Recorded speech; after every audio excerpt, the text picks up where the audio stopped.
there are people who are trying to discredit marriage. Yeah, hands up hayo, she'll be single very soon. And that's why Shamwari Yake Perry was making my jokes over the marriage because anozota hapana. Let me just read post iri pana. Panzi Walter is old enough to be baba wa Michelle Mutungizo. Chero mukatidzinga zviri munyaya dzevanhu, but tinobuda tataura chokwadi. Marriage yangu fani yatina shomaposa na Felicitas Murata. Muchato uyu pane timu raida kuwachi swa either na Yaya ona wa Musanu, but wanano yakadaro ma1 manje. Mudhara Musanu is fake. Pane zvakateiwa. Iyewo Yaya uyu akapaparika 27 years unenge wanyanyo kuvaviwa nei zvekubva waroorwa nemunhu ane 43 years. Dai ari murungu beta taiti wakateya maassets. Manje baba ava is not a mbinga. Why kutiunzira mukwasha dhara senyika naye mwana iwe? Marriage iyi handisi kumboifila zvangu. Pana achaluza, pana achachema apa. Une zvivindi Michelle kuzvuzvurudzana nedhara ne2 dozen dzemananda kumeso kudai kunge shumba yemusango kuchachemwa. Zvinhu zvatosoka. Ini ndatosarendawo kuti vanhu chiko. Because panapa basically this person is trying to say kuti marriage iyi mukomana aida kubenefita here, because apparently he's now at over 100,000 followers. Comment section yanga ichitotaura kuti handimaonawo kuti ane mafollowers akawanda akatobenefita, basa rake rakufamba because of Yaya, because vanhu vanga vasingamuzive. Vanhu vakutoenda notsvaga sportswear kwaari, business rake rakutofamba because of muchato. Inini vanhu ndavashaya ini, ndavatadza ini. Hanzi wangofanira Felicitas hapana marriage kwairi kuenda. Munoziva sei? Jerasi rachoka handinyatsoona kuti maZimbabweans takaita seko. Sike munoti mukomana uyu haana mari here. Hanzi zinote mbinga. Mbinga yakamutengera Fortuna. Tota hasi mbinga here inokutenga kwakaita Fortuna. Aifana kutengerwa ndege. Because if you can afford such a car after marriage, after kuroora, after kuchata, which means kuti untori nemari. Semaonera edu sustention asenge munhu ane mari, but panapa zviri kunzi hanzi baba ava zvinote mbinga. Naona chawakateya kuroorwa nemunhu mukuru, wai wakazodai so.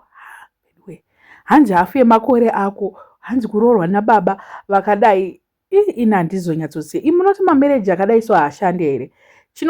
Zvinotadza here kushanda because Yaya munhu wake muhombe. Handione senge kudaro ini. Hanzi ane mafailed marriages maviri, ane vana vakawanda, zvakazodai so. Ko kana iye Yaya wacho ndiye wakaona anotogona kutosetla naye. Pamwe vamwe vese vanga vari masoulmates. Let's not try to measure my relationships ake and say kuti iyi ichafail out because of uyu. Pana vamwe vanhu vatova mumamarriages ekuti vanhu vakawanda, vamwe vatoita a decade vari vese, but vanhu vaitomboti hazvishande, but vatori vese as we speak. Saka zvekunzi haroora hadika, koko kudhara tide kunyeperana. Vanhu vari kufara ivava vari kunyatsoratidza kuti life yavo iri kunyatsoita zvakanaka. Kuti maZimbabweans panofarwa hatidika, panoita senge vanhu vari kufara, vanhu vanenge vazoita sei. Aiwa hatizvide izvozvo. Kuona vanhu vachifara, kuona vanhu vachiita kunge vari kuita happily ever after. Hanzi kuchachemwa. Ndiani ataura kuti kuchachemwa? Ivo vanhu vari kunyatsoratidza kuti zvinhu zvavo zviri right, zvinhu zvavo zvitori. Hatisi kumboona masigns ekuchema acho ari kutaurwa panapa. Handisi kumaona hangu. Pamwe tichazomaona pamberi apo kuti zvichazofamba sei. Hanzi nevanhu hatisi kuifila mberi. Hanzi pana achaluza. Kana tazosvikawo pachinzvimbo chekuti pana achaluza tichazozviona nguva yacho iyoyo. Otherwise for now, aiwa mukwasha wenyika ari kumiramira. He's trying by all means kuti tinyatsoona kuti sure Yaya anomuda. Every day anopostwa agodii. So handizive kuti vanhu vari kutaura zvekuti hadiwa haite sei zviri kubva nepapi chaipo because isusu tiri kuona love that is written all over them. Hatina tichashora so far. Unyeperana, but tinogozivei hatisi close to them. Pamwe vanhu vari close angazive. Hanzi makaona Hatipere zvaaita. Hatipere aita kanenge kakuita kunge marriage yacho isiri important zvekudaro. Ameno kuti makazvionawo sezvaitwa naHatipere. Was it like airatidza kuti haana basa nemukwasha?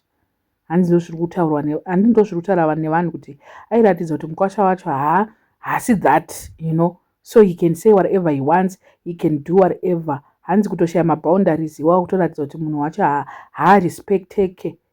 Kana mashamwari achitadza kurespecta munhu wako and then pane problem, what about the rest of us? Ina handizoziva hangu kuti zvinenge zvakamira sei. I don't know what you guys think. nenyaya iyi muri kuonawo senga kuti havagare marriage iyi yaigare? Let me know in the comment section what are your thoughts panyaya iyi. Vachida subscriber, please make sure that you're subscribed, and see you in my next video. Like, comment, and also share this video. Road to 50,000. We are now like over 40,000, so please do the right thing. Next subscriber.